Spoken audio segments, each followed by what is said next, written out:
It was supposed to be a low-key weekend barbecue with Amanda's college friends. Nothing fancy, just burgers and beers at Mike and Emily's new place. I'd met most of them before. Decent people, if a bit louder than my usual crowd. As Amanda's boyfriend of 3 years, I was used to these gatherings. I'm not the life of the party type. Never have been. I'm Ryan, 36, and I run my own construction business. Started with just a pickup truck and me.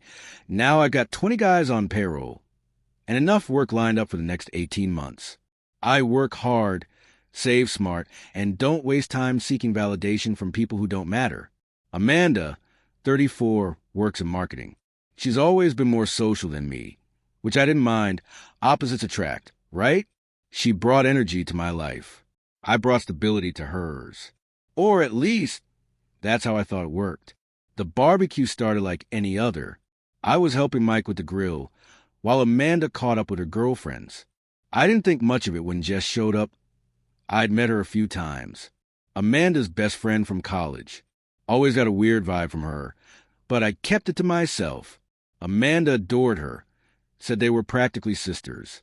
Jess had never hidden her dislike of me, always throwing in some backhanded comment about my job, my clothes, or the fact that I'd never been to Europe.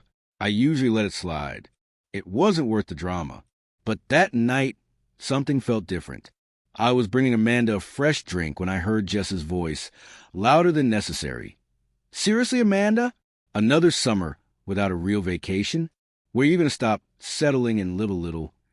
Amanda laughed nervously. We're saving for a house down payment. Besides, Ryan's business takes up a lot of his time. Jess rolled her eyes dramatically. God, he's such a loser. No ambition beyond pouring concrete and hammering nails. You could do so much better. The group went silent. All eyes were on me as I stood there holding the drink in my hand, staring at Amanda, waiting for her response. She laughed, but not nervously this time. Genuinely. He tries his best, she said, taking the drink from my hand without meeting my eyes. Not everyone can have a flashy career like yours, Jess. The conversation picked up again, like nothing had happened. Like I hadn't just been insulted to my face by her best friend and completely betrayed by the woman I was planning to propose to next month. I stood there for a few seconds, then set my drink down, walked to the chair where I'd left my jacket, picked it up, and headed for the door. Ryan. Amanda called after me, confusion in her voice. I didn't respond, didn't look back. I just walked out, got in my truck, and drove home. My phone started blowing up before I even pulled into my driveway. 12 missed calls from Amanda, 23 texts ranging from confusion to anger. Where'd you go? You're embarrassing me. Why are you being so sensitive? Call me back right now. I turned off my phone and went to bed. The next morning, I woke up at my usual time, 5:30 a.m., went for a run, showered, made coffee. When I finally turned my phone back on, there were 37 more messages from Amanda. The last few had a completely different tone. I'm coming over. We need to talk. I've been knocking for 20 minutes. Where are you? I texted back. I'm not discussing this over text. Call me when you're ready to talk like adults. She showed up at my door an hour later. What the hell, Ryan? She demanded, pushing past me into the living room. You just walked out and left me stranded at Mike and Emily's. I closed the door calmly. Stranded? You had your car and plenty of friends to keep you company. You know what I mean. You embarrassed me in front of everyone. Interesting choice of words. I said, leaning against the wall. I embarrassed you? Not just calling me a loser to my face? Not you agreeing with her? I didn't agree. I was just trying to defuse the situation, laughing it off, saying he tries his best. It wasn't that big of a deal. I shook my head slowly. No, that's how you allowed her to be. There's a difference. It was just a stupid comment at a party, she said. It wasn't a comment, Amanda. It was your reaction to it. 3 years together, and you couldn't be bothered to say, don't talk about the man I love that way. She stared at me, her expression shifting from defensive to worried. Ryan, you're not actually upset about this, are you? It's not a big deal. It is to me. She softened her tone, stood, and moved toward me. Baby, I'm sorry if your feelings got hurt. I wasn't thinking. Let's just move past this, okay? I've got that work dinner on Thursday. Wear that blue shirt I like. I stepped back, maintaining the distance. I won't be attending. Her face hardened. What do you mean? I mean I'm done. Amanda, we're done. You can't be serious. You're breaking up with me over one comment. No, I'm breaking up with you because when someone called me a loser to my face, the woman who's supposed to love me laughed and agreed. That tells me everything I need to know about how you really see me. This is ridiculous, she shouted, tears forming. You're throwing away 3 years over nothing. Not nothing, I said. Self-respect. She tried everything. Crying, yelling, pleading, apologizing. When none of it worked, she stormed out, slamming the door behind her. For the next 2 days, I ignored her calls and texts. I focused on work, hit the gym harder than usual, told my foreman I'd be unavailable for a few days, and arranged for my crew leads to handle the current projects. I needed time to pack up Amanda's things from my place and retrieve mine from hers. We'd never officially moved in together. But after 3 years, our lives had become entangled. I was methodical about it, boxing everything neatly, making inventory lists. The engagement ring I'd already bought went back into the safe. On the 3rd day, I saw it. Amanda had posted on social media a long paragraph about being publicly humiliated by her boyfriend, who abandoned her at a party over a harmless joke. How she was blindsided by my extreme overreaction and emotional immaturity. The comments flooded in, mostly her friends offering support, calling me controlling, insecure, petty. Jess's comment was particularly rich. You're better off without him. Men who can't take a joke are walking red flags. I didn't respond online. Instead, I texted Amanda, I'll be dropping your things off tomorrow at 6 o'clock. I've left your key in the small front pocket of your gray duffel bag. Please have my stuff ready. She replied immediately, we need to talk about this like adults. Stop being childish. I didn't take the bait. I just repeated, 6 p.m., please have my things ready. When I arrived at her apartment the next evening, she was waiting, dressed up, her hair fixed, wearing the perfume I liked. Classic Amanda manipulation tactics. I'd seen them work on me before, too many times. Ryan, she started, voice gentle. This has gone far enough. We need to talk. I'm just here for my things, I said, placing the boxes of her stuff in the entryway. Please, 5 minutes. That's all I'm asking. I checked my watch. 5 minutes. She launched into a practice speech about how sorry she was, how she'd been caught off guard by Jess's rudeness, how she reflected deeply on her behavior. I've even talked to Jess, she continued, told her she needs to apologize to you. She's agreed to meet us for coffee and make things right. I almost laughed. You still don't get it. This isn't about Jess. I know she said it's about my reaction, and I'm truly sorry, Ryan. It will never happen again. You're right about that, I said, picking up a box with my belongings. Where's the rest of my stuff? She blinked, thrown off script. That's it? Ryan, please, I love you. Doesn't that count for anything? Love without respect isn't love, I said. Her desperation shifted to anger. So that's it? 3 years thrown away because your ego got bruised. My ego is fine, I said.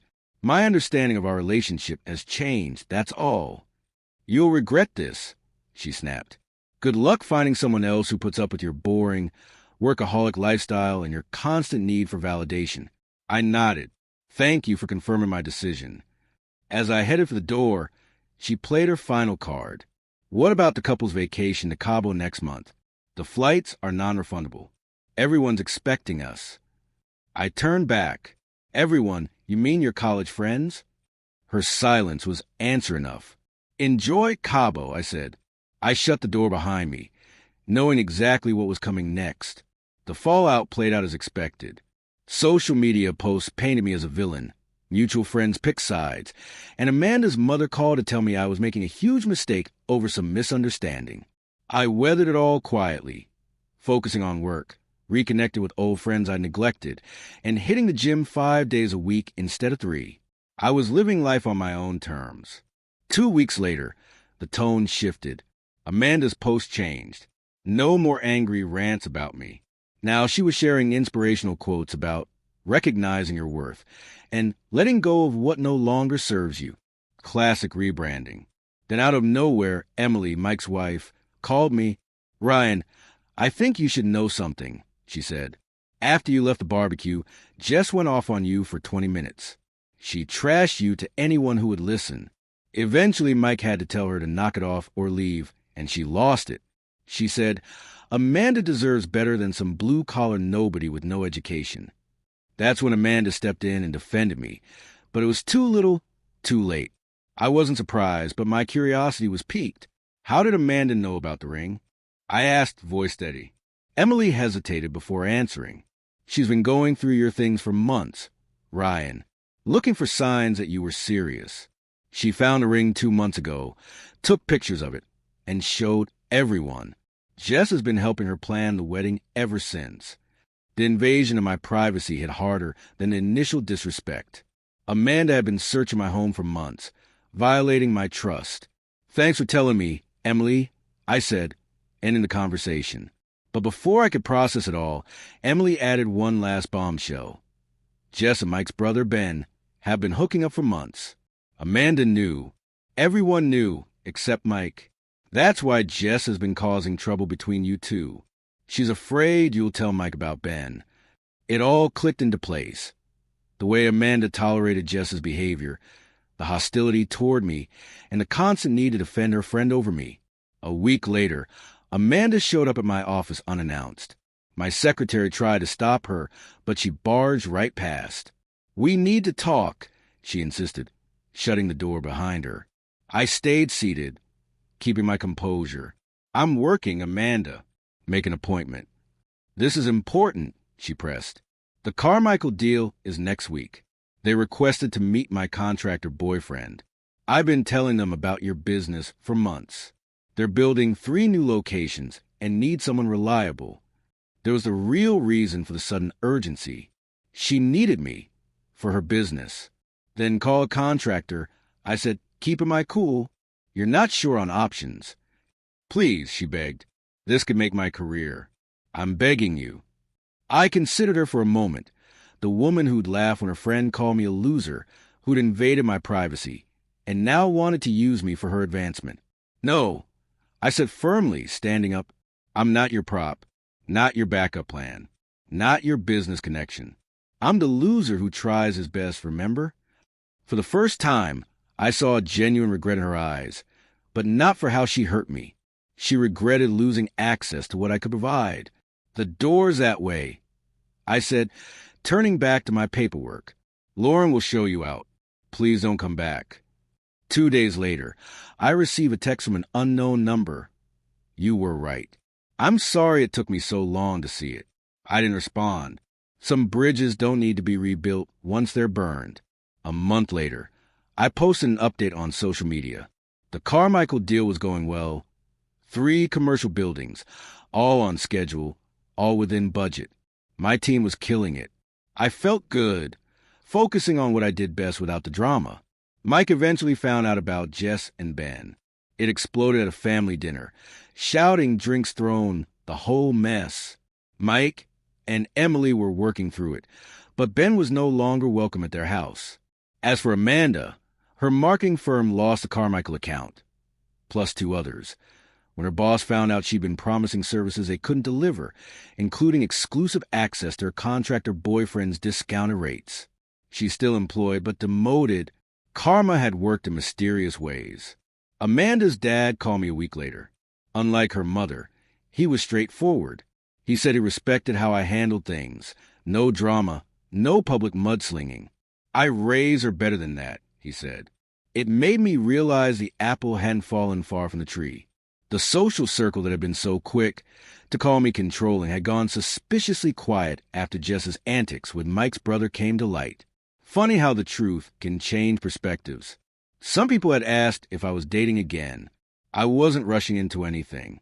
I was focusing on my business and my health, reconnecting with friends who had been sidelined during my relationship. Dating would happen when it happened. Meanwhile, I signed up for woodworking classes, something I've been putting off for years. I built my first custom table last weekend. Not half bad. A few commenters suggested I was too harsh, that I should try to work things out. But here's the thing. Respect isn't negotiable.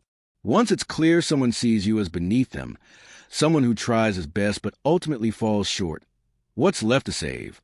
You can't build a future with someone who's settling for you while waiting for something better to come along. Walking away doesn't make you weak. Sometimes it takes more strength to leave than to stay and fight for someone who doesn't value you. I chose peace over war, self-respect over others' approval. Best decision I ever made. 6 months later, life had settled into a new normal. My business was thriving. I hired 5 more guys, bought 2 new trucks, and landed contracts that would keep us busy through next year. The Carmichael buildings were finished, and they'd already referred us to 2 more clients. As for Amanda, I ran into her last week at a coffee shop. It wasn't planned, just one of those things that happens in a small town. She looked different, subdued, less performative. She asked if we could talk. We sat down at a corner table. No drama, no tears, just 2 adults having conversation. She apologized properly this time. Losing me and the fallout with her firm had been a necessary wake-up call. She admitted. She said she let Jess's influence shape her values for too long and was in therapy now, trying to be more authentic. I told her I wished her well and meant it. 3 years together doesn't just vanish, even when it ends badly. Some part of me will always care about her well-being. "Are you seeing anyone?" she asked, direct, but not hopeful, just curious. "Yes," I said. Been a few months now. I met Kate through my woodworking class. She's an architect, designs custom homes. Smart, straightforward, laughs like she means it. Respects what I do because she understands the crap behind it. We're taking things slow, building something solid. Amanda nodded. "She's lucky to have you. I hope she knows that." We parted ways amicably. No plans to reconnect. No promises of friendship. Just closure. As for Jess, last I heard, she moved to another state after the fallout with Mike's family. Don't know, don't care. Some people never change. They just find new audiences for the same old act. For everyone who followed this story from the start, thanks for the support. The messages from guys who found the courage to walk away from disrespect mean more than you know. Standing your ground doesn't mean making a scene. Sometimes it's as simple as putting on your jacket and walking out the door. If there's a lesson here, it's this. People will treat you how you allow them to treat you. Set the standard early. Hold the line. The right people will respect it. The wrong ones will call you controlling, insecure, or oversensitive. Let them talk. Your peace is worth more than their approval. That's it from me. Back to building things at last. Some asked about the engagement ring. I sold it last month and used the money to put a down payment on a cabin upstate. Something I wanted for years. A better investment than a failed engagement. To the guy who messaged asking if I'd gotten soft because I spoke to Amanda at the coffee shop. Buddy, confidence doesn't need to be harsh. Being civil doesn't make you weak. It means you've moved past the anger to indifference. That's not softness. That's freedom.